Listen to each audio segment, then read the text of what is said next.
Mesdames, Messieurs les journalistes, bonjour, bienvenue à cette conférence de presse hebdomadaire de la MINUSCA. Ce matin, je suis avec les porte-paroles de la force et de la police, respectivement Major Séraphin Mbonza et Franck Gnapier. Nous commençons cette conférence de presse par quelques images qui ont marqué l'activité de la MINUSCA au cours de la semaine écoulée avec, comme vous le savez, la signature lundi d'un protocole de partage d'informations, un protocole signé par le représentant spécial, la MINUSCA, ainsi que des ONG nationales et internationales en présence notamment de la ministre de la protection de la femme, de la famille et protection de l'enfant. C'est cette image que vous avez devant vous. Il y a eu également au cours de la semaine, et mon collègue de la police en parlera, c'est l'inauguration de cette salle polyvalente pour les membres des forces de sécurité intérieure qui opèrent sur la plateforme aéroportuaire de Bangui Mpoko. Également, les statistiques hebdomadaires en termes des droits de l'homme et quelques activités au bénéfice des populations, notamment par la police de la MINUSCA. Ces images montrent des médecins qui traitent des déplacés internes à Bria. La police en parlera. Il y a eu également des interventions par la force, le contingent mauritanien à Bambari, distribution de médicaments, une sécurisation d'une opération humanitaire à Mingala par les casques bleus portugais, et également sur ces images à gauche, distribution d'eau en Baïki par les casques bleus tanzaniens et une campagne de plantation d'arbres à Sibut avec la participation notamment des casques bleus burundais. Et nous terminons sur cette image une interaction entre une responsable du quartier d'Amekabo avec des casques bleus, mais également des membres des forces de sécurité intérieure. Comme je le disais tantôt, la MINUSCA, les Nations Unies, toutes les agences, ainsi que les ONG nationales et internationales ont signé ce lundi un protocole de partage d'informations et de signalement des allégations d'exploitation et d'abus sexuels. C'est un document qui va aider à améliorer la collaboration, notamment dans le traitement des allégations d'exploitation et abus sexuels. Le représentant spécial, qui était l'un des signataires, a qualifié de pas important de chacun et chacune à traiter l'exploitation et les abus sexuels comme un vrai fléau que nous ferons démasquer. Il a souligné également le fait que désormais les différentes parties vont travailler ensemble. C'est un combat qui doit être mené ensemble et non de façon séparée. Pour sa part, la représentante spéciale adjointe, qui est également coordonnateur humanitaire, a salué l'engagement pris par les acteurs humanitaire. La MINUSCA salue la tenue de la première session criminelle de la Cour d'appel de Bangui au titre de l'année 2018.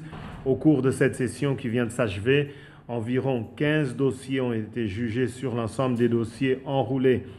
La MINUSCA salue le fait que désormais, la Cour d'appel de Bangui tient au moins une session criminelle chaque année. La MINUSCA constate également avec satisfaction que la Cour d'appel, pendant ces sessions criminelles, n'hésite pas à enrouler et à juger des dossiers de crimes graves, y compris des dossiers liés à la crise qui secoue le pays depuis 2013. L'appui des Nations Unies a été déterminant pour la tenue de cette session dans le cadre du projet conjoint d'appui à la lutte contre les violations des droits de l'homme et la relance de la justice, notamment un appui apporté par le PNUD, ONU Femmes et la MINUSCA, qui vient en complément à l'engagement financier du gouvernement centrafricain. La MINUSCA est également intervenue dans le cadre de l'administration pénitentiaire avec les extractions, le transport et la surveillance des détenus pendant le procès et la sécurisation de la cour d'appel en étroite collaboration évidemment avec les forces de défense et de sécurité centrafricaines. En termes de statistiques des droits de l'homme, la MINUSCA a documenté tant à Bangui qu'à l'intérieur du pays 19 incidents d'abus et violations des droits de l'homme qui ont affecté au moins 33 victimes. Une baisse par rapport à la semaine dernière, moins 10 concernant les violations et abus des droits de l'homme et moins 23 concernant les victimes. Pourquoi? Parce que cette semaine, la MINUSCA s'est essentiellement penchée sur les violations liées directement au conflit et qui sont commis par les groupes armés. Les zones les plus touchées sont 4. La Haute-Koto, la Waka, la Mambere Kadei et la Nana Mambere. Et dans ces régions, nous voulons dénoncer le fait qu'à Bria, il a été observé que la faction anti-Balaka, surtout du Komzan Thierry Plenga alias Bokassa, a commis des exactions à l'encontre de la population civile à Bria, soit en menaçant de tuer des civils qui sont de l'ethnie Goula, ou alors en les maltraitant par soupçon d'être liés au groupe armé FPRC. Et dans l'ouest du pays, notamment dans la préfecture de la Mambere Kadei, des violations des droits de l'homme contre les retournés spontanés sont toujours un sujet de préoccupation. Et les éléments des Siridi, mon collègue de la force en parlera tout à l'heure, font partie de ces auteurs présumés de violation des droits de l'homme. Le ministère de l'administration territoriale va réunir du 25 au 28 septembre 2018 à Sibut les 5 nouveaux préfets de la Nana Gribizi, Bamingi Bangoran, Nana Mambere, Mbomu et Baskoto, ainsi qu'une trentaine de préfets et sous-préfets des régions centre et est. L'objectif, c'est de les former. Et lors de cette formation qui sera appuyée par la MINUSCA, les différentes sections de la mission, mais également les représentants de la force et de la police de la MINUSCA, rencontreront ces représentants des institutions pour parler du mandat, mais également du partenariat avec les institutions. Les 5 préfets seront déployés dans leurs préfectures respectives au cours du mois d'octobre. Je me tourne à présent vers le porte-parole de la force, Major Mbonza, pour le compte-rendu hebdomadaire. Merci, monsieur le porte-parole. Mesdames et messieurs les journalistes, bonjour. La situation sécuritaire au cours de cette semaine semble stable sur l'ensemble du territoire national centrafricain. La force de la MINUSCA a tout mis en œuvre pour assurer la protection des populations déplacées afin de les épargner de toute menace. À Bangui, malgré quelques actes isolés de banditisme et de coups de feu sporadiques dus aux activités criminelles, la situation sécuritaire est relativement calme et sous contrôle. La force de la MINUSCA, en collaboration avec la police de la mission, les FACA et les FESI, continue à assurer de manière ponctuelle la sécurisation de certains lieux publics et des lieux de culte. Des patrouilles de jour et de nuit sont menées alors que les positions statiques sont renforcées pour sécuriser la population et prévenir tout incident ou acte criminel dans la capitale. À l'ouest, la situation relativement calme continue de s'améliorer malgré le climat de tension entretenu par le groupe Siriri sur l'axe Dilapoko-Noufo. La force va poursuivre son opération afin d'enrayer les actes de banditisme et activités criminelles. À cet effet, des patrouilles conjointes robustes, pédestres et motorisées sont menées de jour et de nuit, notamment sur les axes Dilampoko-Noufou, Nzim-Bokaranga, Nzim-Letele-Loura, Angoutere pour empêcher les 3 heures de nuire à la population et au nord de Betoko où les activités criminelles perpétrées par des présumés ex-Séléka ont été signalées. Dans la partie centre, un calme relatif prévaut en dépit du climat de tension qu'entretiennent les groupes armés, notamment à Batangafo, Kagabandoro, sur les axes Bambari-Lioto, Pavika-Kongo, Tagbara-Ipi, Bambari-Alindao. Les populations vaquent à leurs occupations quotidiennes grâce aux efforts de la force, la FPU, les FESI et les FACA. Les casques bleus opérant dans les préfectures du centre de la RCA continuent de mener des patrouilles de manière quotidienne de jour et de nuit pour assurer la sécurité des déplacés et des populations avec leurs activités de transhumance, source de raquettes par les groupes armés. Des patrouilles conjointes aériennes, motorisées et pédestres de reconnaissance offensive sont menées sur l'axe Bambari-Lioto et Bambari-Kembe. De même, des patrouilles mixtes, forces MINUSCA, FACA, sont conduites sur les axes Kagabandoro, Ndombete, Dekoa et Ndombete Mbre. À l'est, malgré le climat de tension sur l'axe Irabanda et les actes de violence perpétrés par les groupes armés, présumés anti-Balaka et FPRC, le 25 août, aux environs de 11 h au village Bornou, qui ont causé morts, blessés et déplacés, un calme relatif règne. Grâce à des patrouilles robustes, les casques bleus ont pu stopper ces actes, évacuer les blessés et sécuriser les populations. Des patrouilles sont menées par la force de la MINUSCA sur tous les axes Birao, Irabanda, au camp des déplacés internes à Bria. À Bangassou, des opérations conjointes MINUSCA-FACA enclenchées depuis le 6 août se poursuivent, ainsi qu'au niveau des axes Obo-Mboki, Obo-Bambouti, Obo-Djema, où sont érigés des points de contrôle par les FACA en collaboration avec la force pour empêcher toute action du groupe armé LRA contre la population.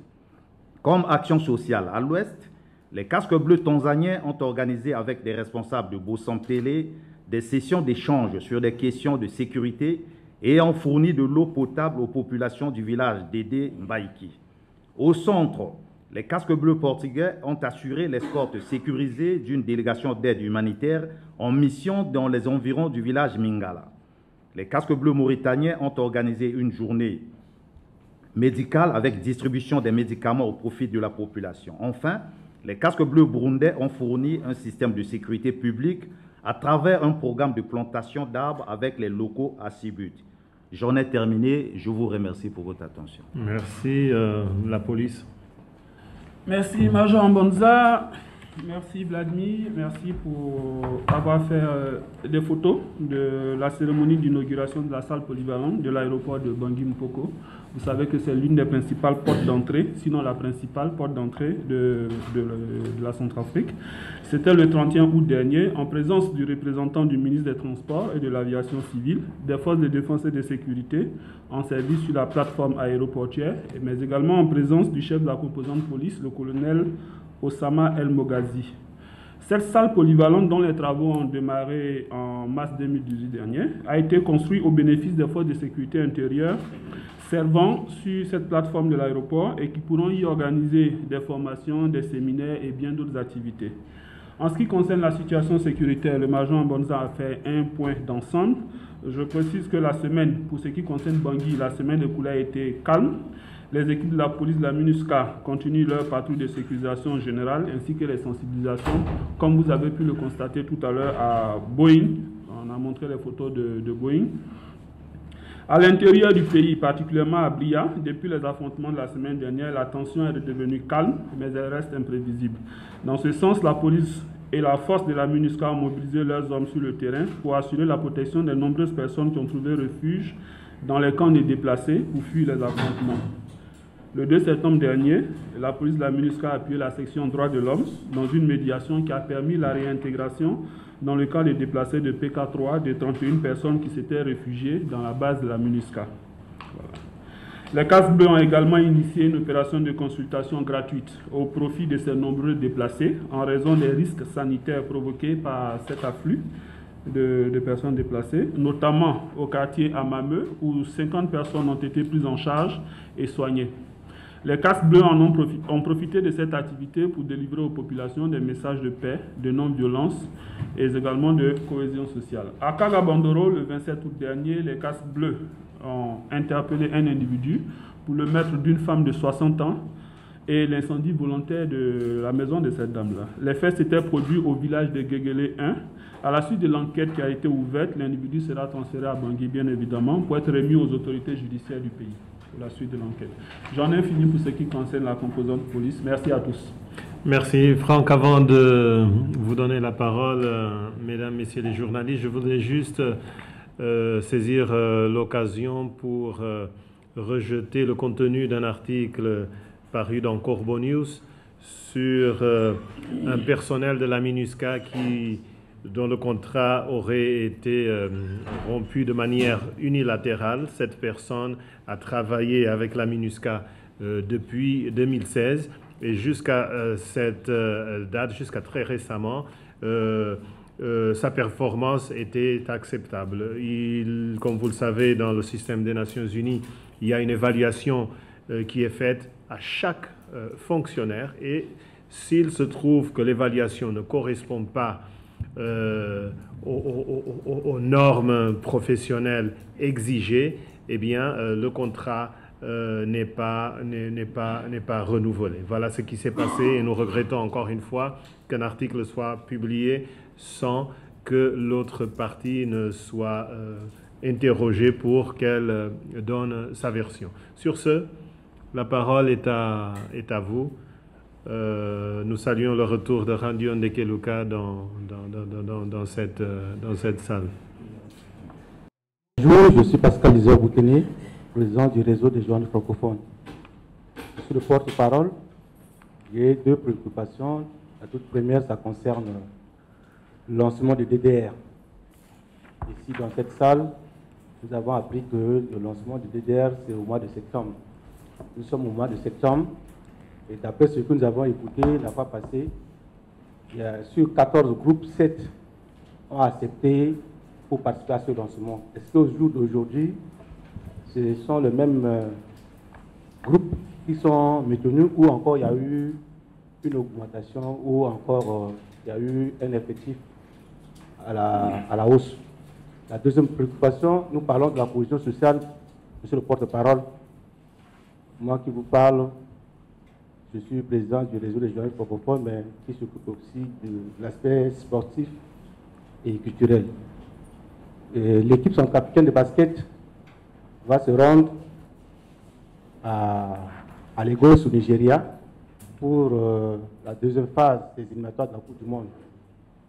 Dans le passé, la MINUSCA a accompagné cette équipe de basket.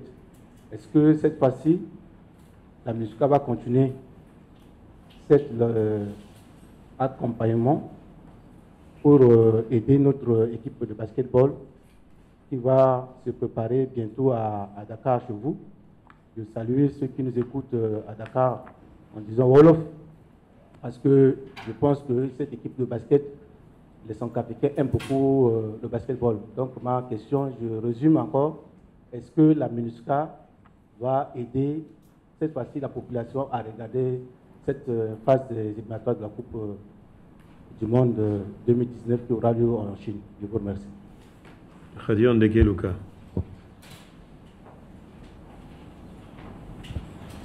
Merci, monsieur le porte-parole. Je suis Jean-Hugues Bagali. J'ai deux préoccupations. La première, ça concerne la situation sécuritaire à Damala. Je me pose la question, est-ce que la MINUSCA effectue au moins des patrouilles dans cette partie de l'Ombela-Poko? Parce que on a réalisé un reportage dans ce quartier et il y avait beaucoup de plaintes que là-bas, les gens font leur loi, il y a trop de braquages, aucune patrouille des forces étrangères, notamment la MINUSCA. Et bon, on se pose cette question, est-ce que vous effectuez au moins des patrouilles là-bas?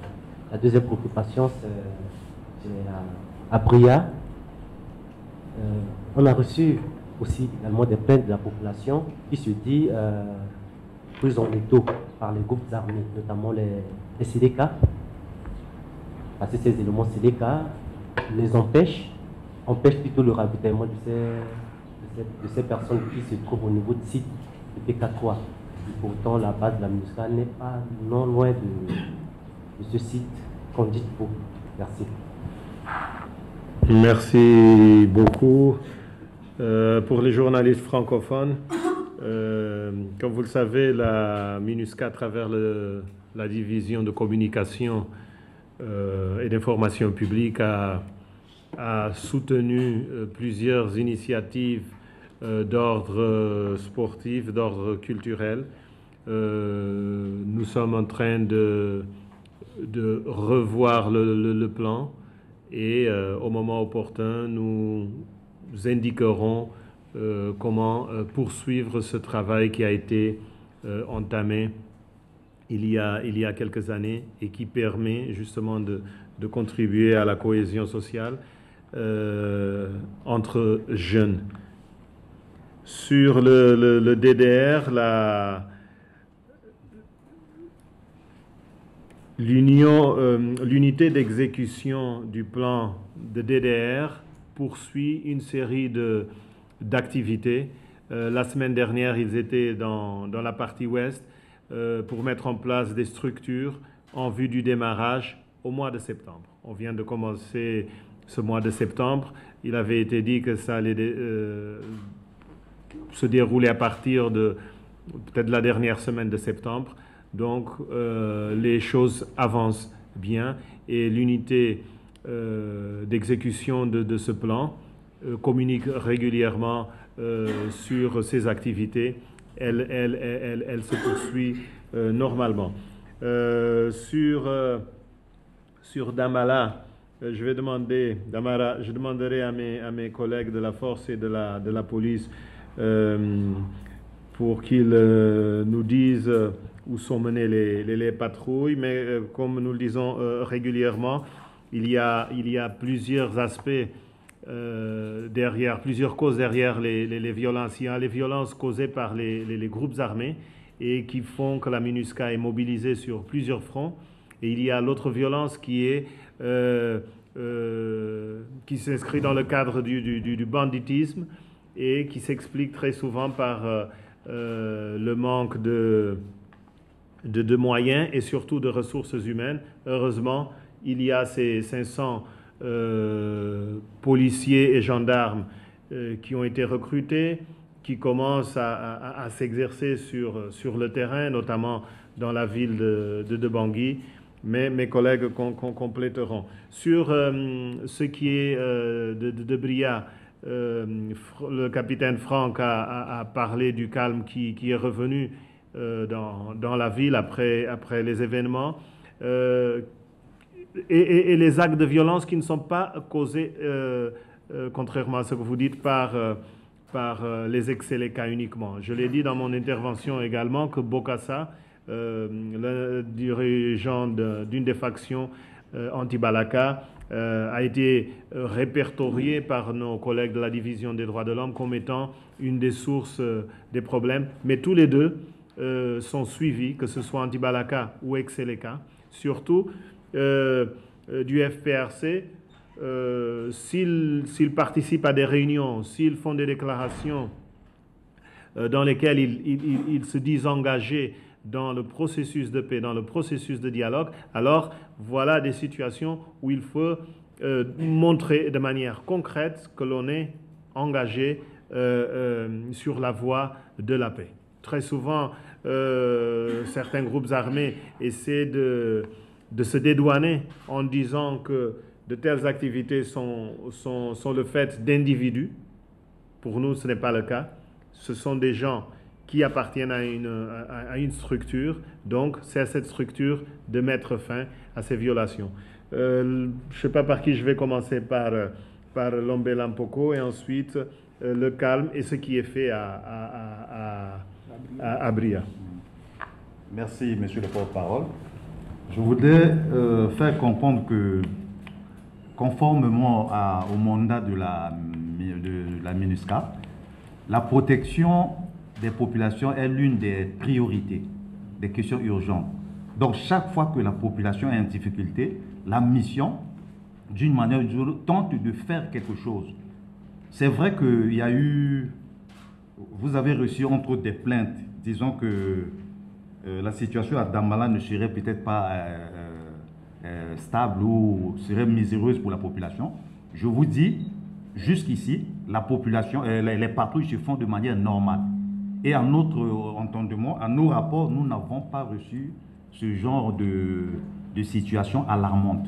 C'est vrai qu'on ne sous-estime pas la souffrance de la population. L'idéal serait que la population soit dans la stabilité, mais cependant, dans la mesure du possible, la mission, la force et la police tentent d'y remédier incessamment. J'entame également, pour ce qui est de Bria, les plaintes de la population à Bria.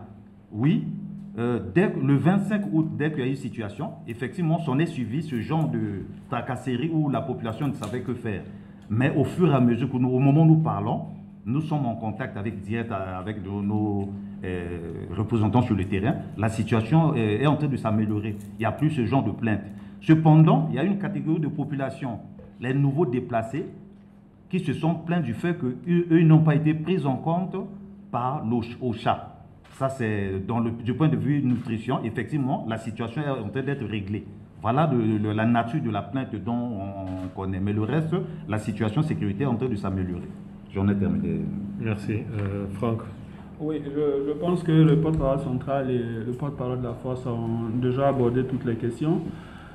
Relativement à la situation sécuritaire, comme il a dit, c'est devenu calme, mais n'empêche que les patrouilles ont été renforcées, le dispositif a été revu, les patrouilles vont même au-delà de la ville pour éviter tous nouveaux affrontements. À côté de ça, il y a la prise en charge globale que nous faisons parce que, comme il a dit, notre mandat premier, c'est la protection des civils. Et là, suite à cet affrontement, on a de nouveaux déplacés qu'il fallait prendre en compte. Je vous ai parlé tout à l'heure de l'action que nous avons menée. Il y en avait certains qui étaient à la base de la MINUSCA. On a pu les recaser sur le site des déplacés.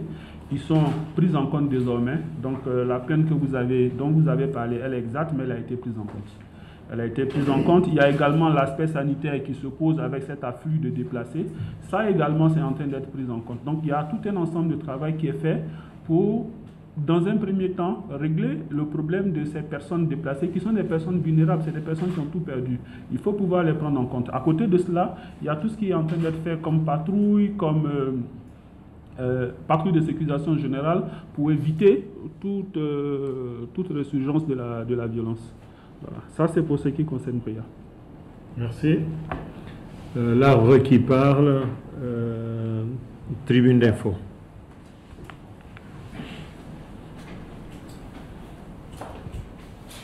Merci, je suis Fernand Nathan du journal L'Arbre qui parle.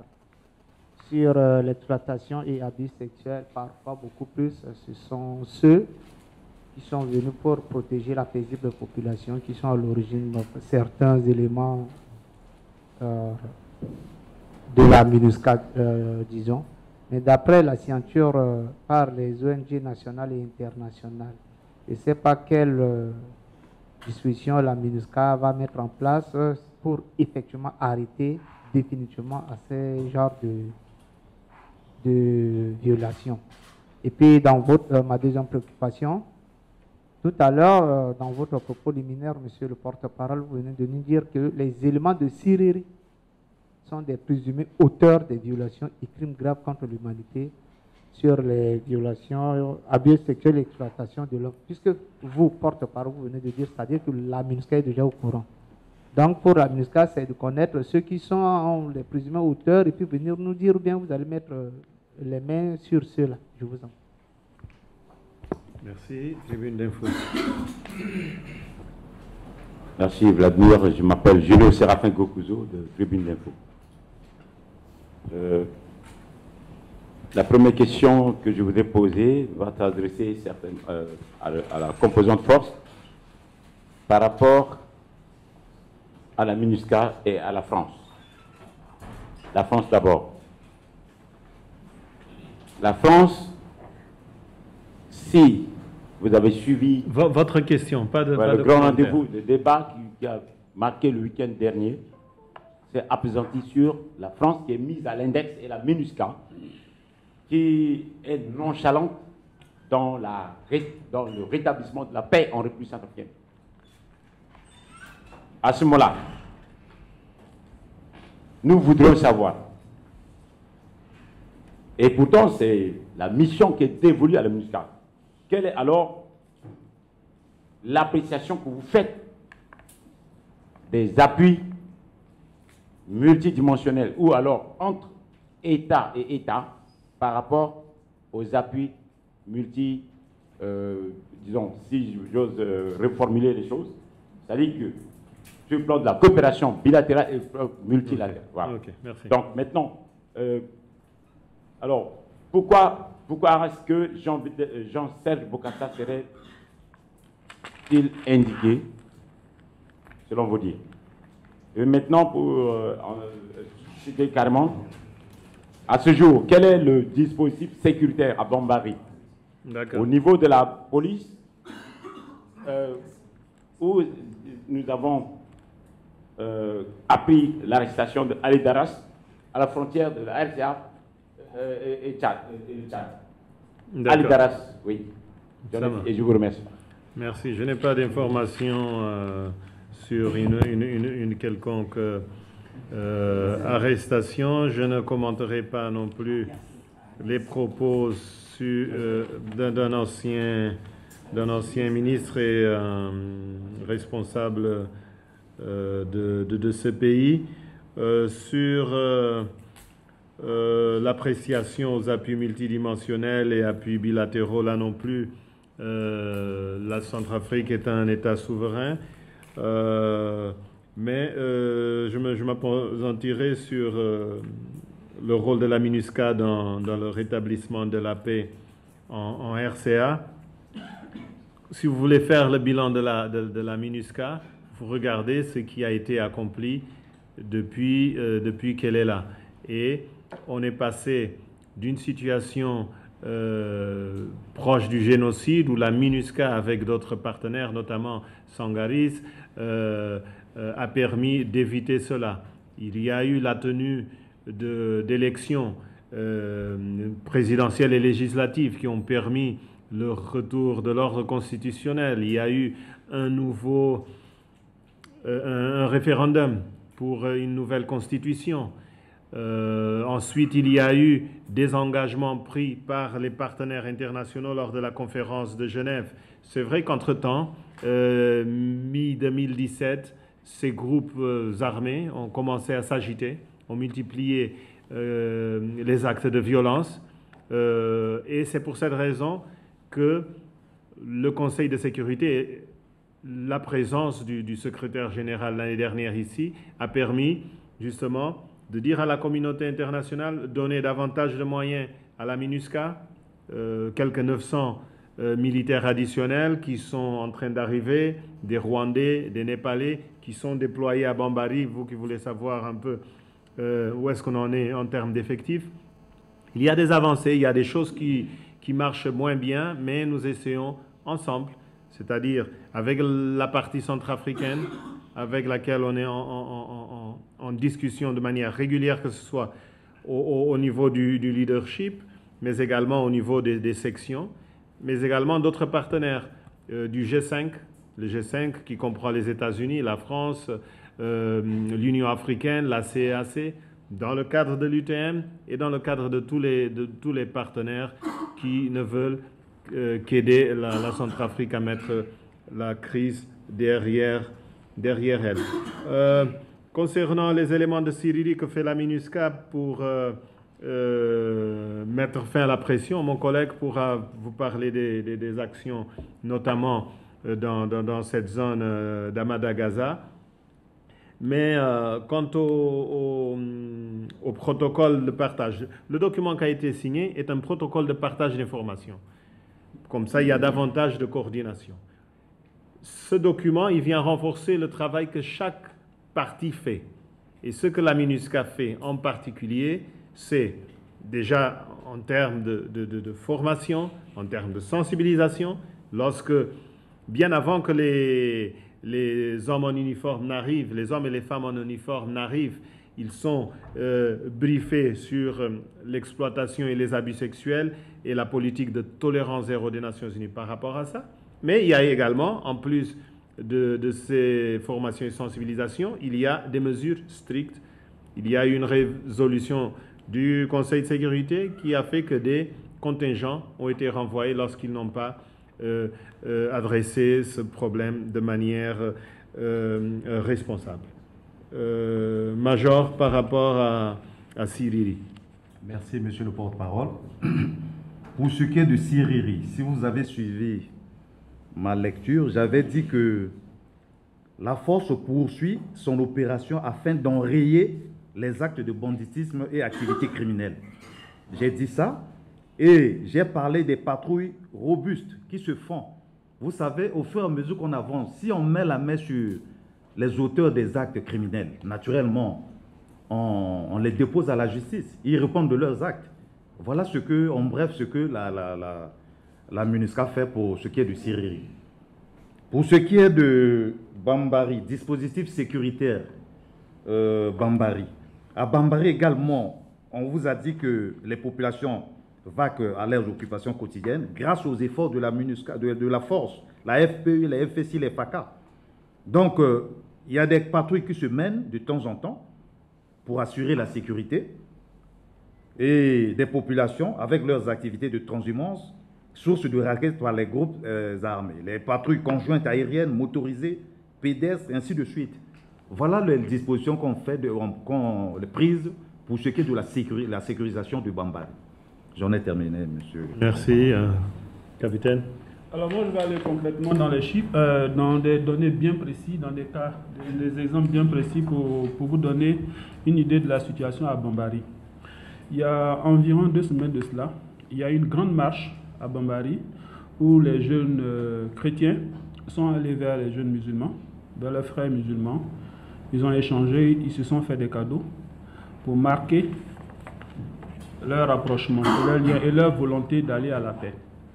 En plus de ça, très récemment, le site de déplacés élevage qui abrite une population à majorité musulmane, ces déplacés-là s'adressent de plus en plus au commissariat et au poste de police avancé qui vient d'être ouvert. C'est ouvert depuis la semaine passée au site élevage et désormais, ces populations musulmanes qui n'approchaient pas les forces de sécurité intérieure, désormais s'adressent aux forces de sécurité intérieure quand elles ont des problèmes liés à leur sécurité.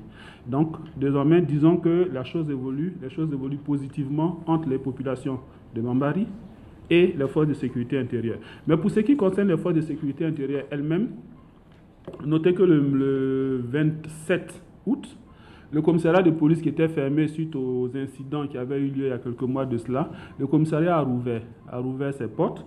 Les agents sont en train de travailler. Les locaux eux-mêmes seront bientôt réhabilités par la police de la MINUSCA. La clôture du commissariat sera faite pour permettre aux policiers de travailler dans de meilleures conditions. Pour ce qui concerne la gendarmerie, les locaux également sont en train d'être réhabilités pour leur permettre d'avoir des dortoirs pour les agents qui sont déplacés là-bas. Je précise, il y a 90 qui sont en partance pour Bambari dans ces jours-là, aujourd'hui ou demain certainement. Donc il y a tout un ensemble de choses qui sont faites pour permettre de renforcer la sécurité à Bambari. Et d'une façon générale, la situation sociale à Bambari s'est nettement améliorée. Il y a un meilleur contact entre les populations et les forces de sécurité intérieure. Et il n'y a plus d'incidents qui soient signalés actuellement. Voilà le point de façon précise à Bambari. Merci. Le Charpentier, le démocrate et Guira FM. Ça va venir.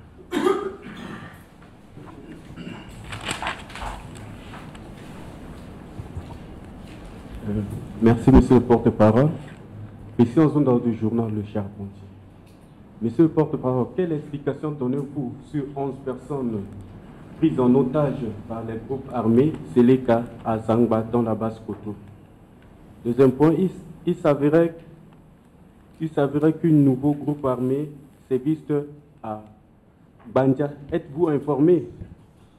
Pour finir, que pensez-vous de la déclaration du général Kadel Khalil? Si la MINUSCA est incapable de désarmer le kilomètre 5, je suis capable de désarmer dans 48 heures. Que dites-vous pour finir? Quelle est la disposition que la MINUSCA va prendre pour assurer la sécurité des populations à Béarex? Je vous remercie, monsieur. À Béarex.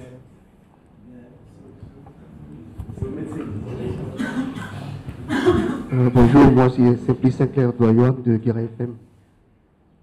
Monsieur le porte-parole, tout à l'heure dans votre propos liminaire, vous parlez de l'appui de la MINUSCA pour la réussite de la session criminelle. Nous voudrions savoir concrètement quel est cet appui que la MINUSCA a apporté pour que cette session puisse terminer dans de bonnes conditions. Merci. Merci. Zingazogi Marcelin du journal Le Démocrate. Je reviens un peu sur le dossier DDR. Comme avait souligné l'un de mes prédécesseurs, nous tendons vraiment vers le grand DDR. Alors, des informations nous parviennent comme quoi que les groupes qui sont déjà prêts pour ce DDR craignent également pour leur sécurité. C'est pourquoi ils veulent à ce que ce DDR se fasse, c'est-à-dire dans l'ensemble, c'est-à-dire que leur désarmement se fasse ensemble pour ne pas qu'ils soient surpris par d'autres groupes. Alors on ne sait pas si la MINUSCA a déjà pensé à cet aspect pour que, après ce désarmement, les zones dans lesquelles se trouvent ces groupes armés puissent être vraiment sécurisées. Merci. Mais pour ce qui est du DDR, je ne parlerai pas du contenu ni de la façon dont l'unité d'exécution de ce programme compte mettre en œuvre ce processus extrêmement important. Ce que l'on peut dire, c'est qu'il y a une série de groupes qui sont sélectionnés, quelques 7, dans cette partie. Des activités concrètes sont menées. J'en ai parlé tout à l'heure par l'unité. Il y a des déplacements qui se font par des techniciens de cette unité avec l'appui de la MINUSCA et sa section DDR. Et à l'image de toute négociation, laissons les négociations se poursuivre avec les personnes qui sont chargées de les conduire. Nous communiquerons plus tard sur les résultats. Nous, quand je dis nous, c'est-à-dire l'unité d'exécution, mais aussi la MINUSCA. Concernant l'apparition d'un nouveau groupe à Bandia, je n'ai pas l'information, mais le message que nous disons, surtout dans un contexte où certains groupes armés où certaines personnes pensent qu'en créant des groupes, elles peuvent bénéficier d'un programme comme le DDR ou alors comme le CVR. Non, ça ne va pas se faire. Il y a les groupes armés qui sont reconnus et avec lesquels les autorités, l'Union africaine, sont engagées dans un processus de dialogue. Donc si quelqu'un veut profiter de ce projet en pensant qu'il va toucher de l'argent, parce que le DDR n'est pas touché de l'argent. Le DDR, c'est des armées démobilisées et réintégrées et dans certains cas être rapatriées. C'est de cela dont il s'agit donc, que ces groupes oublient ce stratagème. Pour ce qui est des déclarations d'individus sur incapacité ou capacité, je veux seulement dire qu'il y a quelques semaines après l'opération du 8 avril 2018, la MINUSCA avait cessé les patrouilles dans le kilomètre 5. Ces patrouilles ont repris il y a quelques semaines et d'autres mesures sont en train d'être prises. Il y a la collaboration également avec les forces de sécurité intérieure et surtout il y a un dialogue qui est fait avec les responsables de ce quartier et qui sont engagés dans la recherche d'une solution pour le kilomètre 5. Sur des personnes qui seraient retenues, comme je l'ai dit tout à l'heure en parlant des droits de l'homme, je n'ai pas ces enlèvements dans les statistiques, mais ça fait partie de ces actes criminels commis par ces groupes armés, que nous condamnons, que nous répertorions, et au moment exact, ces individus répondront devant la justice pour les crimes commis. RJDH. Sur l'appui de la MINUSCA exactement. Ah oui, à break, ok. Qui c'est qui... Ok. Voilà. Pour ce qui est de l'appui de la MINUSCA à l'égard de la tenue du procès, déjà la diffusion en direct, ça a permis à tout le monde d'en savoir plus, parce que Guira FM faisait passer effectivement le déroulement du procès. En plus de ça, la sécurisation. Il n'y a pas plus essentiel que la sécurisation. Vous savez, quand on est détenu, ça veut dire qu'on est source de beaucoup de situations. Mais le fait de sécuriser les détenus du point de départ, là où ils étaient, et pour les amener chaque fois sur les lieux du procès et le faire repartir jusqu'à la fin, ça a été déjà un appui très important. Je ne citerai que ces deux appuis essentiels. En plus de cela, il y a l'appui beaucoup plus global qui est un appui qui est apporté par ONU Femmes, par le PNUD, mais également par la MINUSCA, des autorités. C'est un projet qui touche non seulement la lutte contre les violations des droits de l'homme, mais également la relance de la justice en République centrafricaine qui fait partie du mandat de la mission. RJDH et Réveil Centrafrique. Merci. Et ma préoccupation est celle-ci. Selon le mandat de la MINUSCA, monsieur le porte-parole, c'est la protection des civils et leurs biens. Mais alors, à Cabo, depuis lors, les autorités, selon les informations qu'on a eues, ont demandé la présence de la force onusienne. Donc, jusqu'alors, il n'y a pas la présence de cette force. Que dites-vous?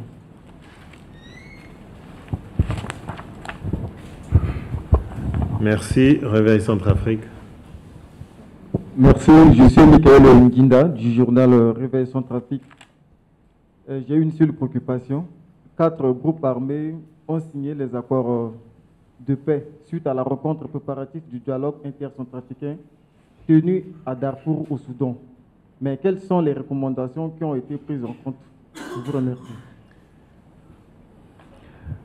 Pour ce qui est de la réunion tenue à Khartoum, je ne ferai pas de commentaires. Nous, la réunion où la MINUSCA a été présente, en ce sens qu'elle a apporté cet appui qui est prévu dans la résolution, c'est la réunion de Bouar. Donc je ne peux pas vous parler de ce qui a été décidé à Khartoum. À Bouar, vous le savez, l'Union africaine a compilé ce qui était discuté dans cette réunion et le document a été remis au chef de l'État en début de semaine par les membres du panel de l'initiative de l'Union africaine pour la réconciliation et la paix en Centrafrique. Pour ce qui est de Cabo, vous le savez déjà, la MINUSCA est présente dans cette zone et il y a dans ce cadre-ci des patrouilles. Il y a des patrouilles. Ce n'est pas, au moment où l'on vous parle, un des foyers de tension qui exige la présence d'un poste militaire avancé. Donc la couverture et la réponse sécuritaire, elle est faite par des patrouilles qui sont menées par la force dans cette région. Et il y a eu des patrouilles récemment, notamment lorsque certains membres de groupes armés devaient se réunir vers Sido. Donc, ceci pour vous dire que c'est une zone qui a notre attention parce qu'elle est stratégique, mais vu les engagements de la force et sur d'autres théâtres d'opération, nous ne sommes pas présents de manière physique, mais nous voulons tranquilliser les responsables locaux que c'est une zone qui fait partie du terrain parcouru par les casques bleus pour protéger les populations et le village. Tribune d'info. Merci, monsieur le porte-parole. Je reviens au nom du journal Tribune d'Info pour vous demander quelle est votre jauge par rapport à la prévention des conflits à ce jour en République centrafricaine. Et dans le fonctionnement de la session criminelle à laquelle nous venons d'assister, qu'est-ce qu'on peut retenir d'essentiel par rapport à des dossiers qui nécessitent l'intervention de la Cour pénale spéciale? Je vous remercie. Et le charpentier.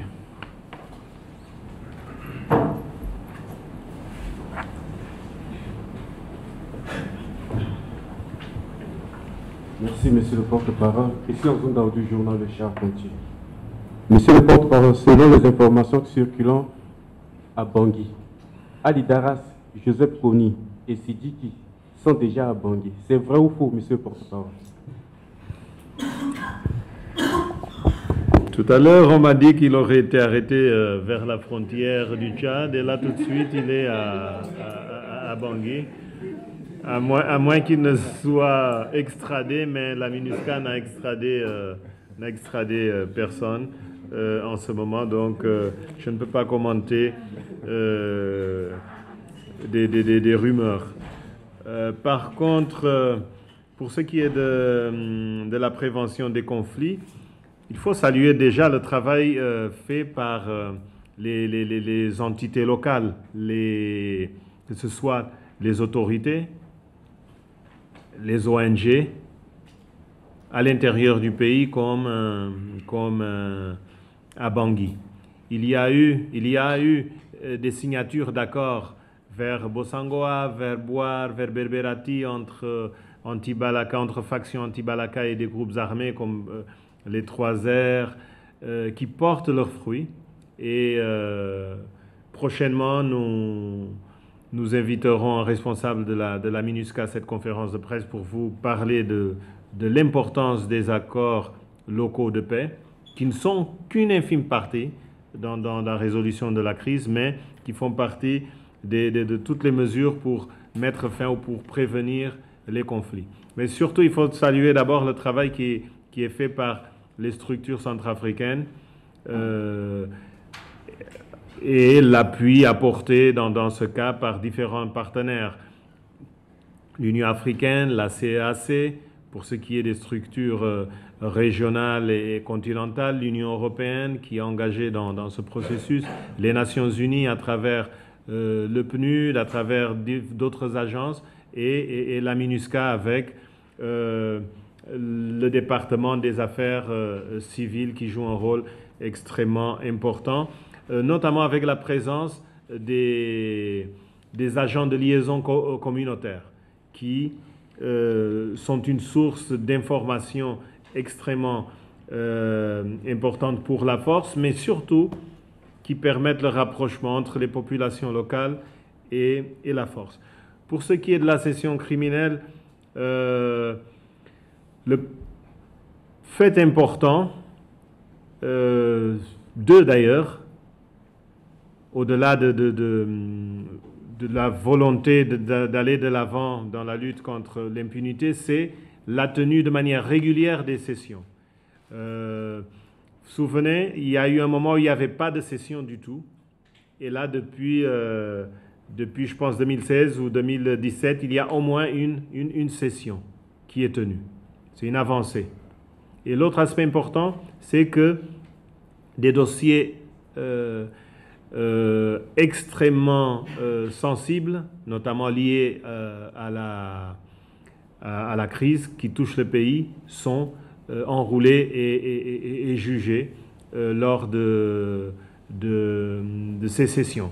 C'est vrai que des responsables de groupes armés comme Abdullah Hissène ou d'autres, ou Ali Daras, n'étaient pas présents. Mais lors de ces sessions, leur nom a été, ou on a parlé d'eux, de toute façon. Ça veut dire qu'il y a une avancée dans la recherche de réponses par les institutions judiciaires de ce pays en attendant que ce soit le cas avec la Cour pénale spéciale.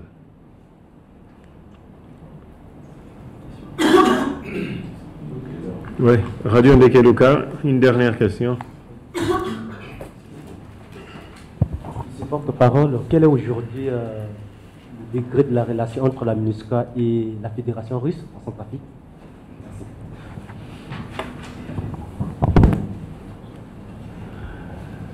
Le degré de la relation entre la MINUSCA et la Fédération de Russie. Vous savez que la Fédération de Russie fait partie des 15 membres du Conseil de sécurité. Il est l'un des 5 membres permanents du Conseil de sécurité.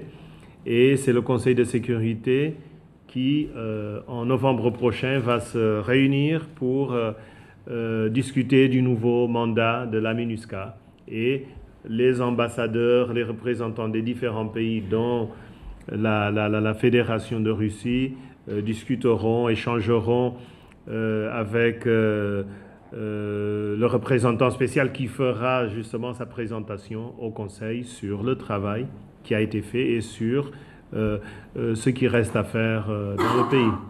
Voilà ce que je peux dire. Merci à tous, mesdames, messieurs les journalistes. Merci aux auditeurs qui nous ont suivis sur Guira FM. À très bientôt.